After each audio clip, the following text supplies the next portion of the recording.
Today, I'm going to tell you the story of a certain challenge run. An awfully long time ago, one man decided to tackle a mission. He wanted a world without pain, without damage, some would say, as he had done 3 times before. But before he can continue, a few rules were in place to keep things interesting. The legendary spin move of old. In 3 flashes of visions, the key to victory was nearly guaranteed. As such, to prove his worth of intelligence, this move would be retired forever.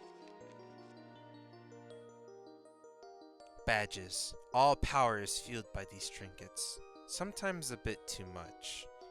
As such, to prove his dedication and knowledge, from the field or the shop of origin are only allowed for grabs. However, he was not alone. With his dear friends by his side once again, the job was not only less grueling, but much more entertaining. Indeed. This is the tale of a man with a dream.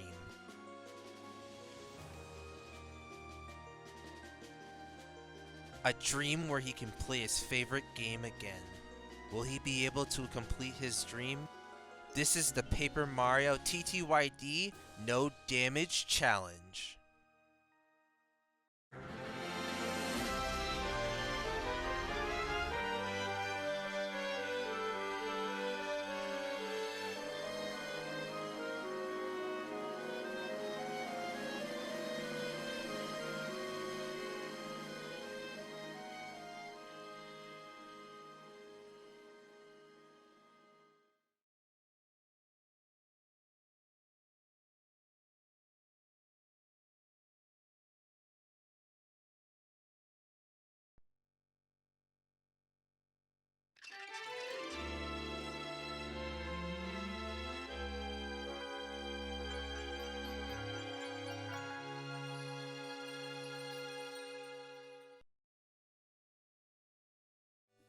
Ah, here we are. Good old Rogueport. It's not exactly decadent, or homely, or safe, but for this adventure, it'll be home. Before we can even set foot in Rogueport proper, though, we're thrust into protecting a Goomba girl from some guy named Cramp? I don't know, but this is a no-damage playthrough, so we gotta avoid pain at all costs, and that includes RSI. Thankfully, Muscle Pain canonically only deals 1 HP of damage. And we start with action commands in this game, so we can just block it by pressing A right before the attack hits us. You hear that? If you've got any soreness right now, skill issue. After risking our lives for this damsel in distress, which admittedly is just a normal Tuesday afternoon for Mario, we begin our noble quest proper and immediately get assaulted again because this is Rogueport. The Goomba you gotta watch out for. Oh, wait, no, sorry. The most important Goomba in this group of Hula Goombas is the Spiked Goomba. Your dingy cloth hat won't protect you against a sharp-bladed weapon, so we need to take him out before he manages to raise this game's age rating. We have Goombella take out the first guy, so Mario can hammer the Spiked Goomba without getting hurt, also neutralizing him. The Paragoomba only deals 1 damage, so we just embarrass him by guarding. He's in danger. We collect the very useful Sweet Treat and Power Smash, and then we move on to fight Blooper. Wow, does not got some cool name or something? Just Blooper? Alright. Anyway, he's a pushover, just deals 1 damage. Moving on, that is, over to this pipe, which leads us to Chapter 1.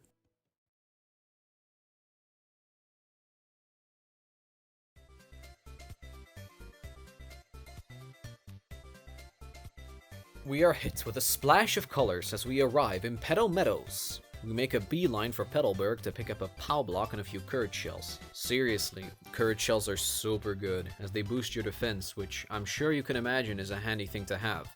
Before we can get to that castle in the distance, we need to get some plot MacGuffins, and to get those, we need to get past these bald clefts.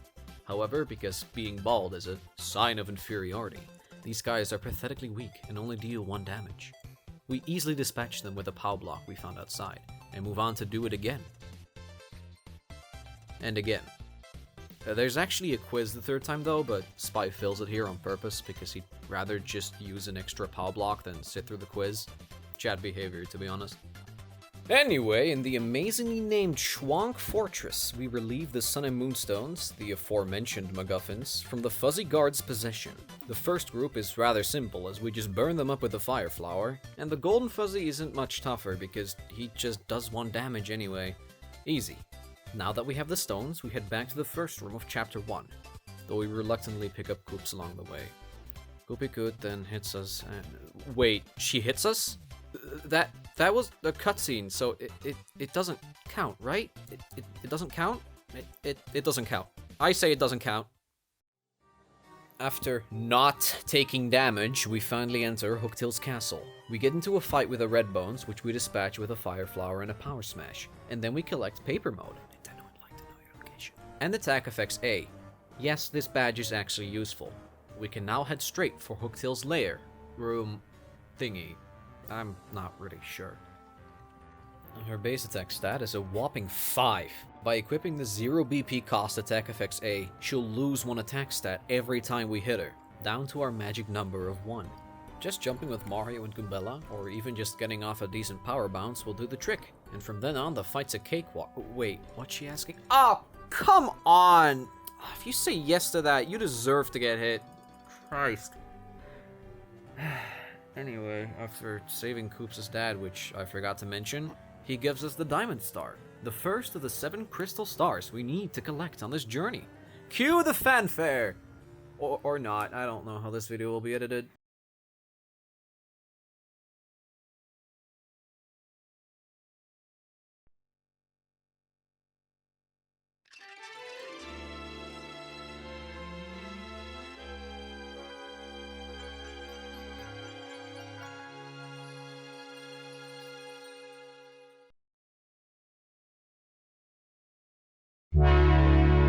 Boggly Woods. A land dark and desolate. Trees as far as you can see.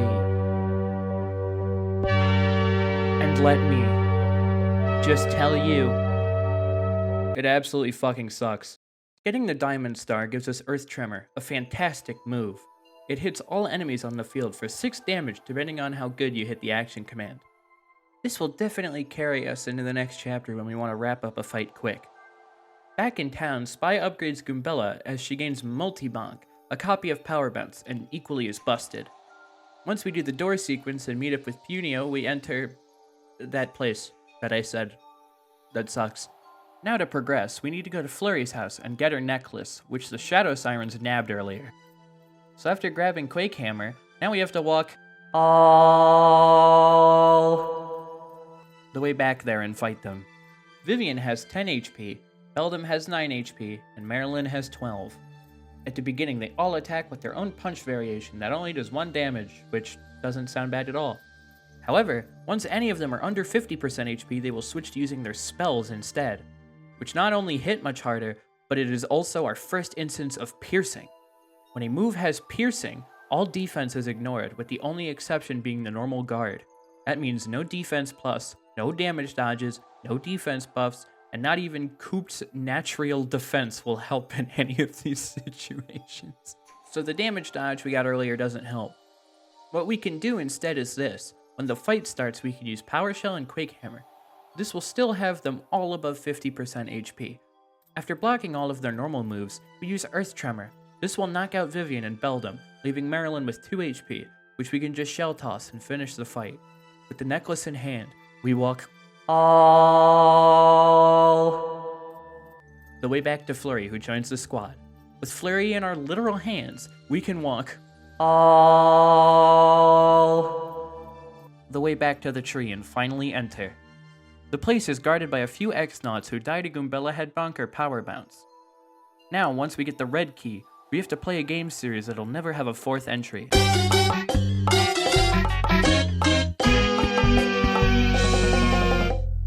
But once we're done with all that, we now have to fight Crump and his robot, Magnus von Grapple.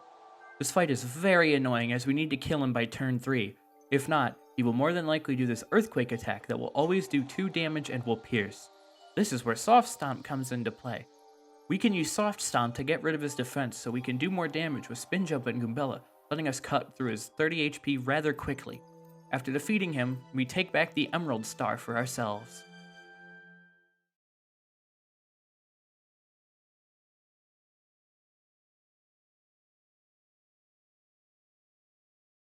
Clevar is awesome, as he gives us timeout. Stop is honestly one of, if not the best status in the game, as quite literally everything has an increased chance to be affected by it. Fun fact, did you know Spy never used timeout in the 64 challenge? What an absolute liar he is. But that is about to change. The Emerald Star gives Clockout, the steroids version of timeout. It's essentially the same move, but since you get this so much more early, it's much more useful. And if you think the stop status was broken in 64, it's even better here, as Clockout gives an even higher chance to stop than the normal base rate on enemies. Once we return and obtain the blimp ticket, it's time for Chapter 3, the Glitz Pit. This is basically back-to-back fights as you rise up in the ranks to get to the top. So naturally, this has the most required fights of all chapters. But I'm going to be honest, we're not going to show every single fight here, because not only is this going to take forever, and it still does, but some fights are rather one-sided anyway. So we're just going to show the more interesting ones. Before we start, however, we must go ahead and mention Last Stand, as if you didn't get it in the shop earlier, this is the first time you'll see it. Last Stand in 64 was an absolute broken mess that smacked down numbers like nothing else, so it's only natural that it took the biggest hit in TTYD, becoming one of the worst badges here. In addition to being last instead of one of the first in the damage calculations, all damage is rounded up this time, meaning that if you don't reduce all damage from your current defense, you will take 1 damage regardless. One more thing to mention is the Grubba conditions. In every fight, Grubba will instruct you to do one of 16 actions during battle. Some are easy, like not jumping or hammering, not using items or specials. However, some are borderline impossible, and we can't just ignore them. We have to do these to progress the game, so there may be a bit of saving and resetting. Every fight went swimmingly, as every enemy can either be blown away, quake hammered, or earth tremored to death, bringing us to the rank 10 fight, the Armored Harriers. As we know, these guys are basically invincible, meaning we can't win, but nothing is saying that we can't be a coward, so instead of taking damage ourselves, we damage our pride and run away. With Yoshi in hand, you'd think we're now more prepared to take on the rematch, but you could just put up one of my backup courage shells to block the damage. Oh. As you can see, these guys have the pierce effect for absolutely no reason. On top of the massive 4 damage they do, this is a pretty big roadblock, but there's a very easy workaround. In Rogueport, Charlatan will sell a random assortment of items, one of which is a boo sheet. With this, we can just invis our way through as Yoshi finishes them off for good, allowing us to advance to the second part of the chapter. The next fights aren't too bad, as Spy takes a break to grab the Super Hammer and upgrade Yoshi for Mini Egg, an incredible move that lowers enemies' attack power, and Koops for a move that isn't going to be used because I will kill Spy if he does. The next fight with a lot of potential trouble is the Shady Koopas. These guys will attack you regardless of whether or not they're on their back, but it's an easy fight because they have an 80% Gale Force rate, killing them instantly. But after that's over, the Harriers request a match with us, before we straight up nope out of there because absolutely not. Once we eat some awesome cake, next up on the annoying list is Magic Koopas. These guys once again do pierce damage, so we need to kill them turn 1, which is easy with Multi-Bounce and Power Shell. Next up, it's... Mario! Are you trying to take no damage again? Well, it's not gonna happen. This time I'm gonna kick you. Hey! Do you run away? Okay then. Like I was saying, next up is the Dark Craw, with a massive 20 HP and 5 attack. The Clockout proves to be quite useful here, as he's guaranteed to be stopped. The Hammer Bros squad is also easy with Power Shell and Earth Tremor. Next up is, ooh, Cake. I mean, the last one we had wasn't too bad. I'm sure this one's pretty...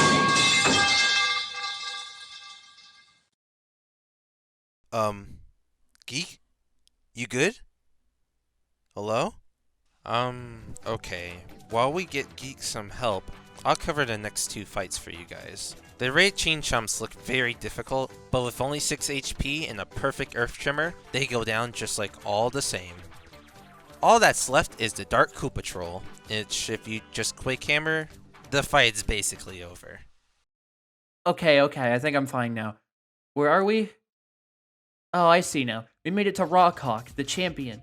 He has a move that does 4 and one that does 6. Spy did not have good luck with stopping him, so he just used his courage shells and used Yoshi's mini egg to lower his attack, and he goes down easily. Once we become champ and find Grubba's plan, it's time to fight Grubba himself. Let's be honest, we just stopped him and that was the end of that. Literally on the first try too. With Grubba defeated, we obtain the Gold Star and end Chapter 3.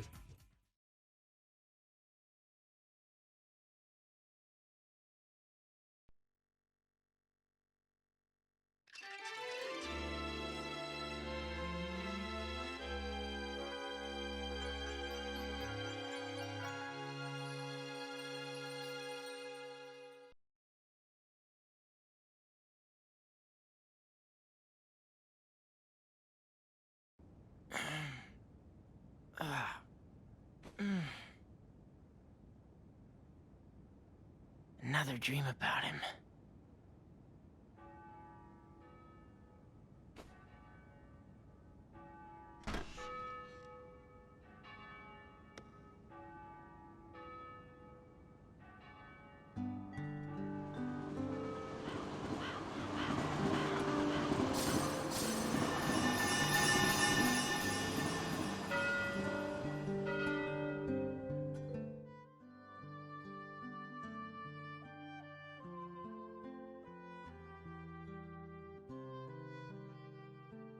The Gold Star gives us Power Lift, another incredibly powerful move.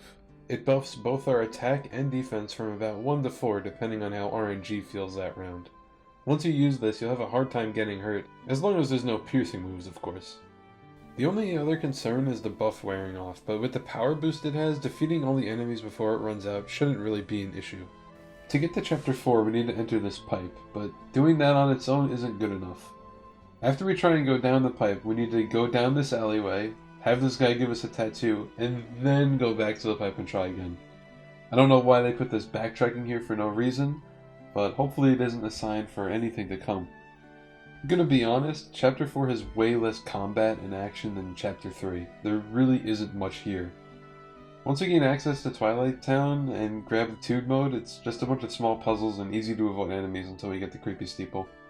As we let out all the boos in this chest, you might think we have to fight the Atomic Boo, but we really don't need to. Lucky Start isn't really a good enough badge to be worth getting.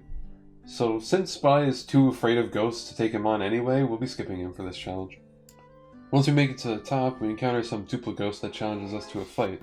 Unfortunately for Spy, this fight isn't skippable, but with Power Lift, this guy can't hurt us at all. Even when he turns into a Shadow Mario. And with that, we obtain the Ruby Star and end Chapter 4.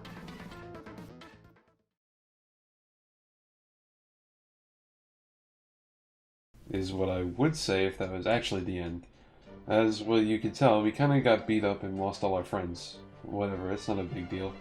Once we return to town, we find that Duplighost guy decided to continue our no damage run himself, and to prove it, he decides to battle us. But due to the power of our challenge restrictions, we can't even hurt each other, so we just dip and move on. On our search for clues, we meet with Vivian, who joins us. She thinks that the answer may be at the steeple, so we gotta go all the way back there. Here we find out the Duplighost's name and obtain the letter P. Now we gotta walk all the way back just to tell him his name. But then he freaks out and goes back to the steeple, meaning we have to go all the way back again. So now we can finally challenge Dupless for real and end his own no damage run. Because clearly only Spy is allowed to do these.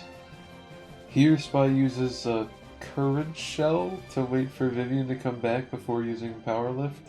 Dupless only has 40 HP, so he goes down very quickly with no trouble whatsoever. With Dupless dead and his challenge run failed, we obtain the Ruby Star and finish Chapter 4 for real this time.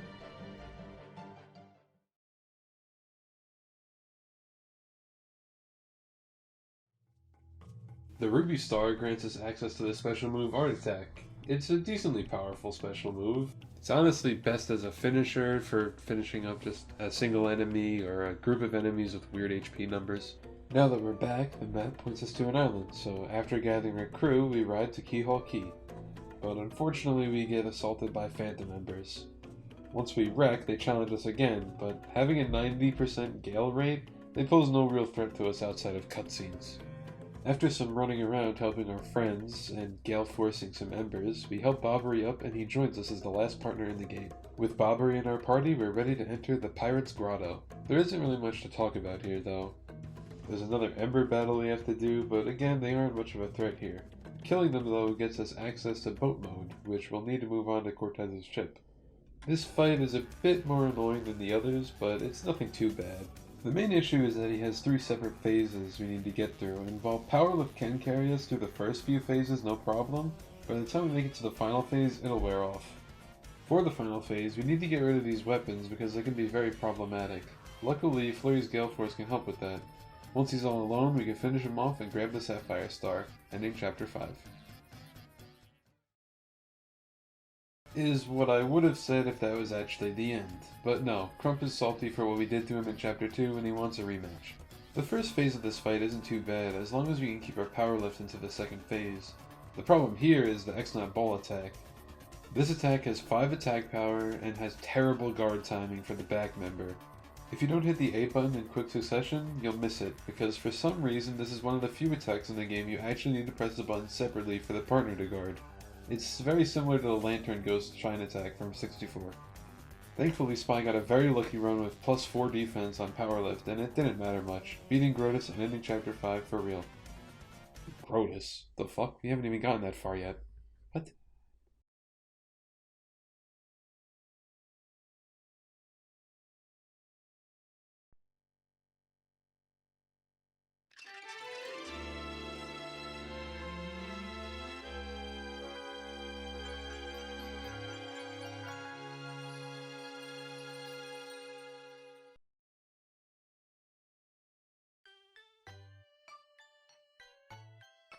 With the Sapphire Star, we get Sweet Feast, which is just a better sweet treat. Before we go on, however, it's time to do more preparation. With Bobbery on our team, we can finally gain access to Shet Rippo to lower our max HP to 5. And just like in 64, lowering your HP to 5 does not count as taking damage, so we're not bringing it up, okay? With this, we can buy the only Power Rush available and gain 2 attack, helping us slay all remaining foes in our way. We also take a small detour to Hooktail's castle to grab the up arrow, and absolutely nothing else at all. Nope, nothing. We can max out most of our partners now, but we absolutely want to max out Goombella, as she gains Rally Wink, an absolutely broken move that gives Mario an extra turn. With everything taken care of, it's finally time to start Chapter 6.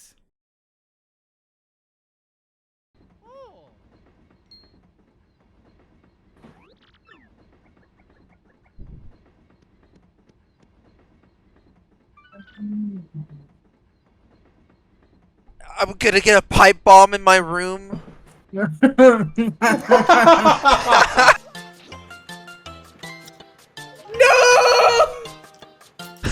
I like how you screamed as soon as the paper got torn off.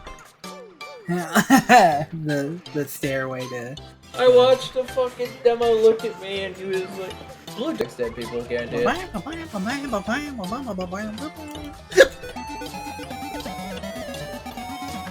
How would that sound? What? I don't know, I think it's playing in Minecraft. I'm so glad Geek started this as soon as I accidentally used Street Treat. And I love how it ended as soon as Street Treat was done. I'm watching that. Like the moment I used Sweet Treat, he's played that. It was so Wait, funny. He's going. Okay. Yeah, like put in like my... Our run's dead! And then No! That's so stupid! God damn it. You think someone in the comments would be like, well, actually, Shell Shield shouldn't be banned because it's not Mario taking damage, and then we geek Play him with the... thing. Hit him with the...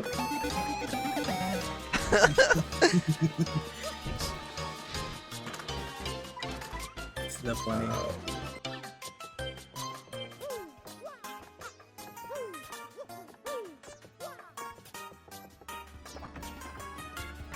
Just shut up.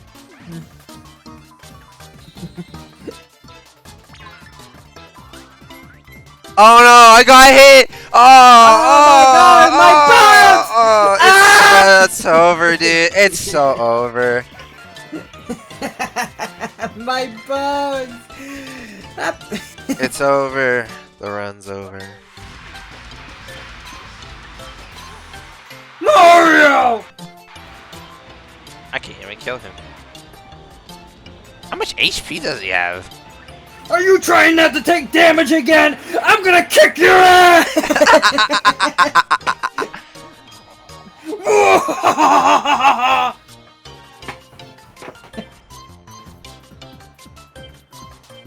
Also, holy shit, dude. They uncapped the 30. They like dropped the FPS cap on fucking. The game feels like it runs like fucking butter. Holy shit. Yeah. PvP2. Oh, come on!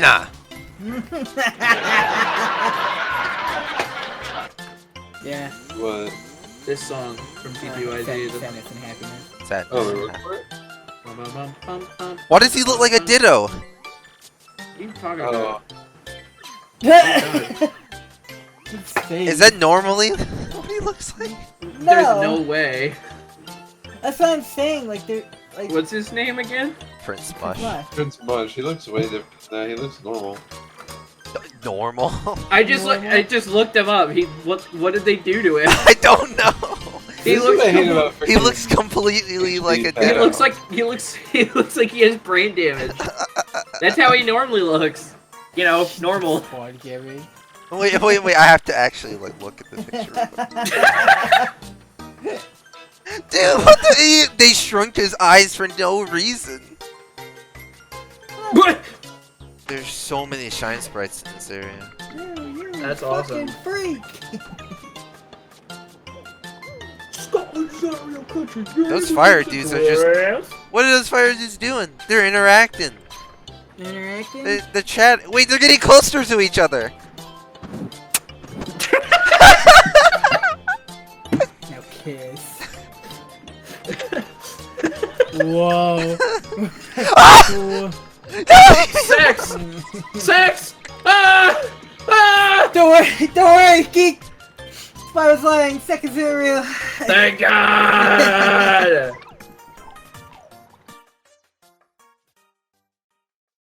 Oh man, I wish there was a way to make driving more interesting. Alcohol.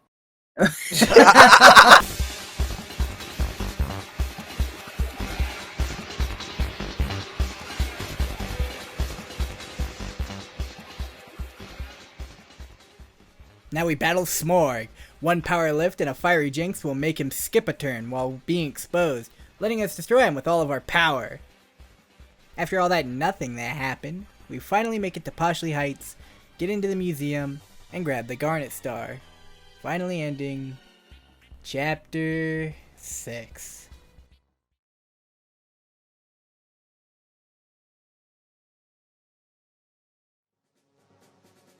With the Garnet Star, we can now use Showstopper. This special move can kill foes in one hit if you're lucky, but outside of memeing a few bosses that have a small chance for it to work, you're never going to use this move in general. Yeah. Oh, shit! Once we grab the Ultra Hammer and upgrade every partner, we now make our way to Far Outpost.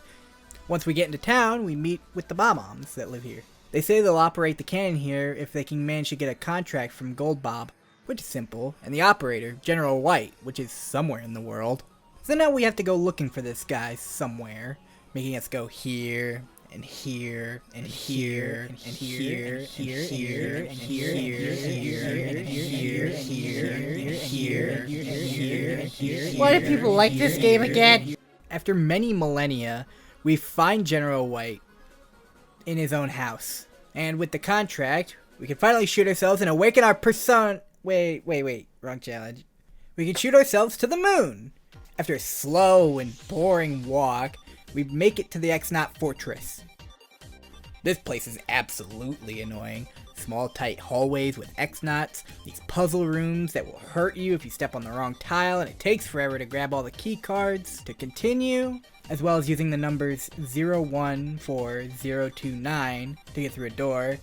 God tells me I can't forget that shit. But with all of that done, we can enter the final room of the X-Not Fortress in order to fight Lord Crump in his Magnus 2.0. This fight is normally a massive pain, but honestly, nah. We're just gonna use Clock Out, because that just works. What a great game. And with that, we grab the Crystal Star, meaning we've collected all the Crystal Stars.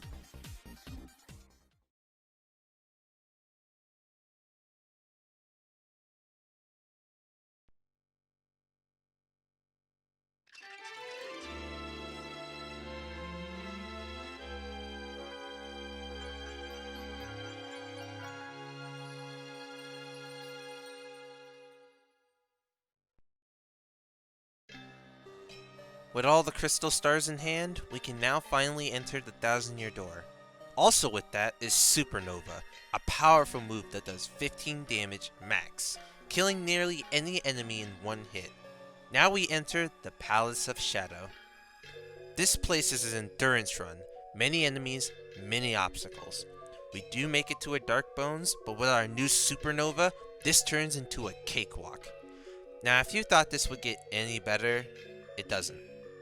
We now have to do Riddle Tower, but before we can even do that, we have Gloomtail, which, if you're like me, won't serve you a problem at all. Yell at Square from fucking 20 years ago. For making this shit so convoluted. Okay. Nice, by the way. GG, I guess. Because I'm pretty sure that would have hurt you.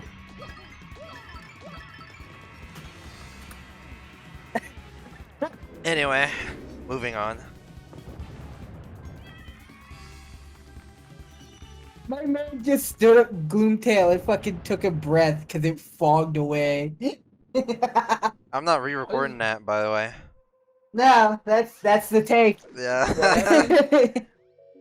After dealing with that and this insanely long hallway. Why is every hallway in this game so freaking long?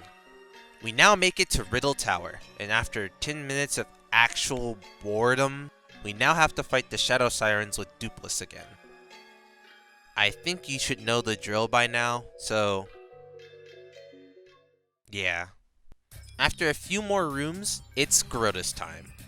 And I only have one thing to say about this fight. I don't have anything to say about this fight. Mario! Finally, I have all the power! Now who's gonna stop?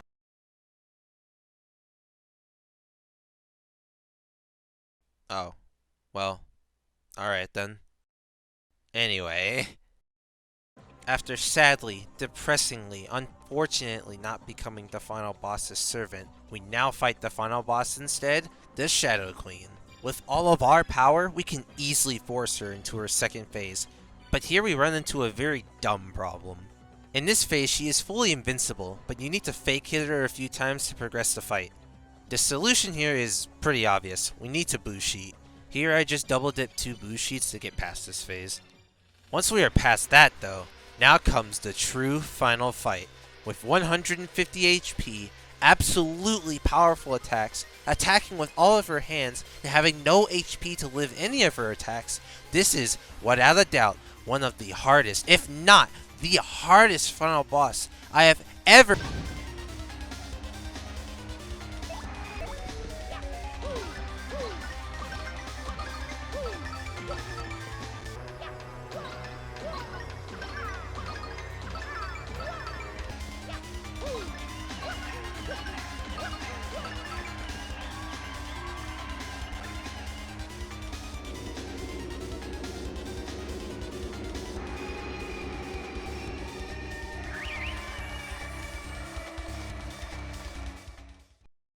With the Shadow Queen dead and Clock Out the new ruler of the entire known universe, we have officially beaten the TTYD No Damage Challenge.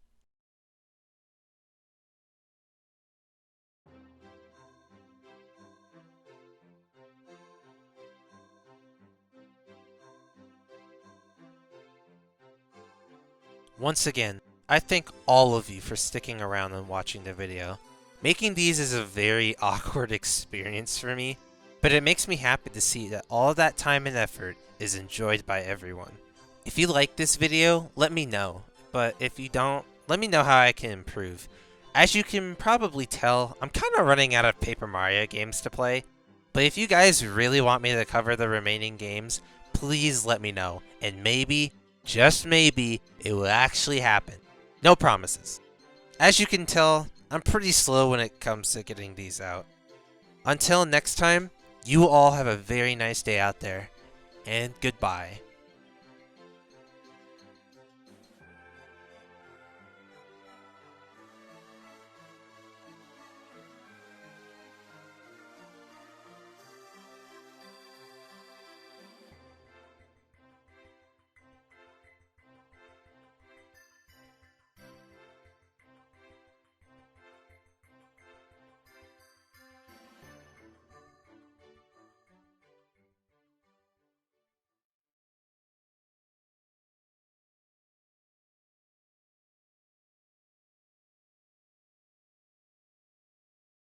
Oh man, I wish there was a way to make driving more interesting.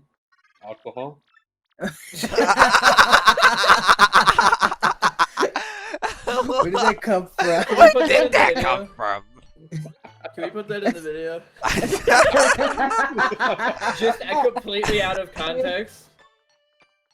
Why? Because it would Why? be funny. I'll think Do that about while it. you're on the fucking train. You know what would make driving It's just, What it just el- like zooms into the conductor. You know what to make driving more interesting? Because it's Alcohol. the most boring chapter. I'll put That'd random be something, right? I'll put random clips of the playthrough during the train segment just to be interesting. No, fucking what you do is you zoom in on the conductor like before the smorg shows up. He's like, you know what make driving more interesting? Alcohol. And then the fucking like you hear the laughter start, and then it just cuts to the fucking like smorgs on the fucking window. You see him freaking out. This is why you never drink and drive.